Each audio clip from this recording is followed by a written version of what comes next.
Good morning, this is Pam from Down Under Recumbent Trike Ventures. Today we're doing a ride to the Downfall Creek Bikeway, starting from the Donna Phillip Reserve. This is a nice park that we like to ride through occasionally, and was the very first park that we started our riding on. These are the trikes that we started our recumbent journey on. And we've got our faithful companion in the back.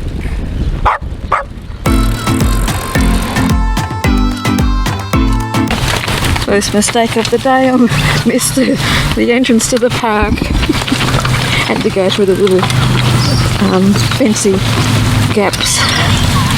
James is waiting patiently. One of the parks we'll be riding through is the 7th Brigade Park, and it has a bit of military history which I'll be talking to you a little bit about. When we did this ride, it was a few days before Christmas, hence our trikes still have all the Christmas decorations on. Everybody seems to like them and they're bright and cheerful, and we get thumbs up from lots of people. Today is Sunday and we plan to ride along Sandgate Rd, all the footpaths where we can, because Sandgate Rd won't be very busy being a Sunday.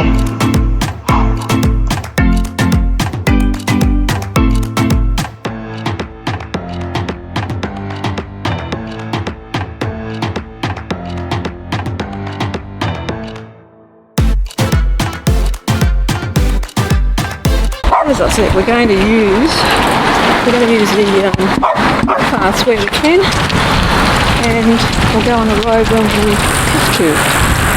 It's got some nasty drop-offs on the side.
walking down to the little bridge to have a view of the creek.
This sign tells how Downfall Creek got its name.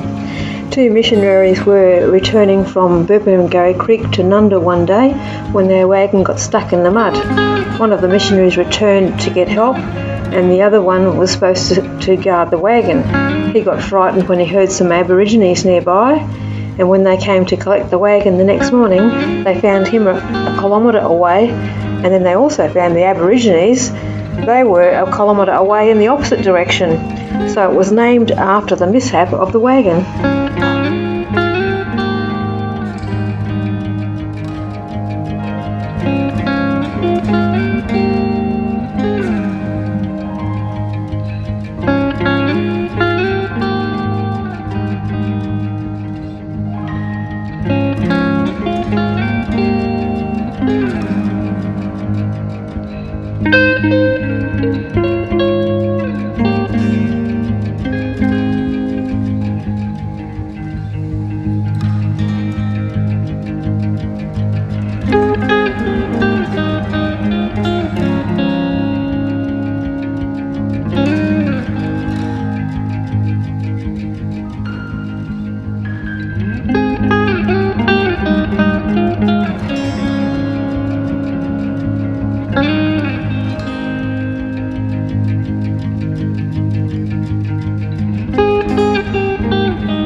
We're about to go under Newman Road.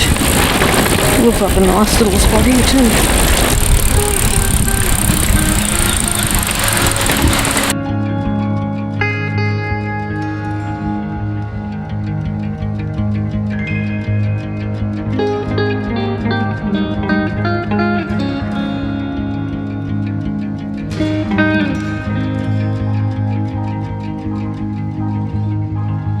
We are now on the other side of Newman Road and entering into the 7th Brigade Park.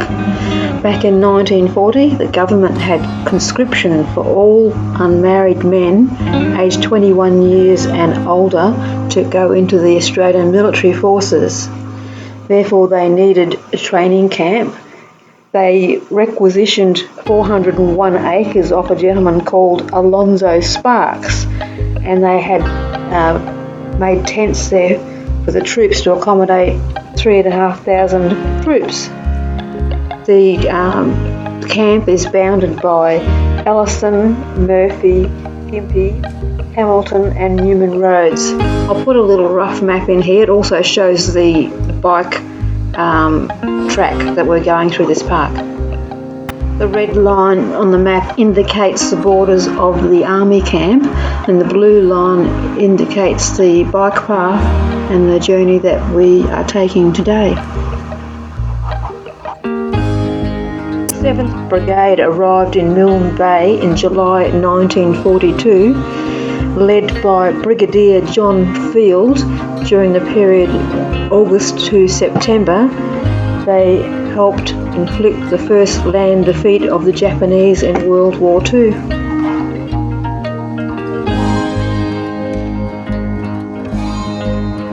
We are now about to enter into the Chermside Historical Precinct, which there are 3 buildings. You will see very shortly.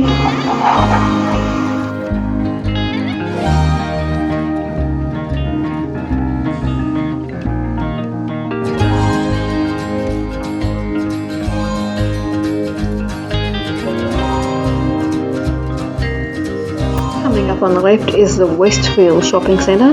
That's a side view of it. It is the 2nd largest regional shopping centre by store number in Australia. It has over 500 stores, a 16 cinema complex and a bowling alley.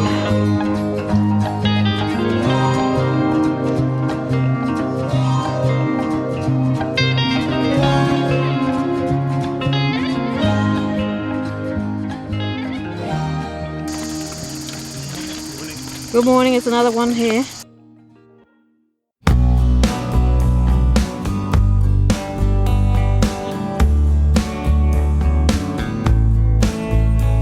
We are now coming into the Kidspace area, which has a most marvellous playground, which is all undercover for the kids, so they don't get sunburn in the sun. It's just really, really different.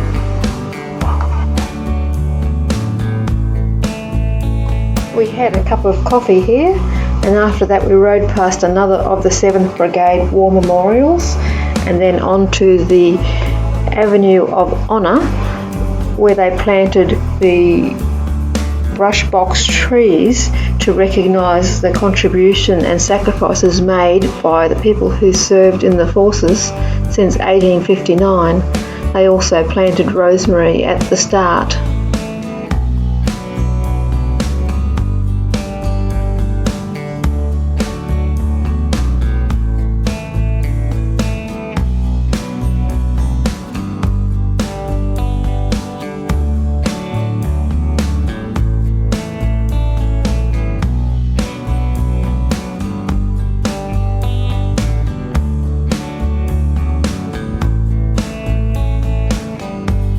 Here is another beautiful mosaic. We're now heading back on the path around the Avenue of Trees, Avenue of Honour. There is another planting of trees at the other end as well, which is quite pretty. I have included a couple of historic photos. This one's from World War I, and this one is of the light horsemen engaging in some sport. The Chermside camp area was also a changeover area for the Light Horse Brigade. The 7th Brigade also undertook their training marches during the day and night, and were often accompanied by a kettle drummer or a bagpiper, which would have been interesting to hear. We are now approaching the other avenue of trees at the start of Delaware Street.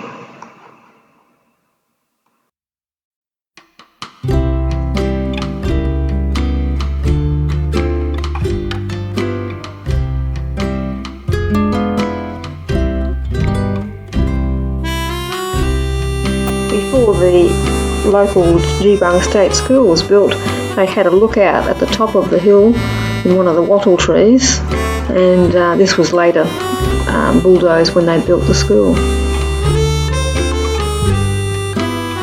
During training, they used the creek bed as improvised trenches and the farm fences as barricades, and the troop would often pop up in camouflage and scare an unsuspecting civilian. The main gate for the Chermside Army Camp was in Ellison Road near Danette Street, and on a Sunday they had the changing of the guard at the main gate. We're now coming up over Newman Road and going to go underneath the underpass, and you'll get a view of looking up the creek.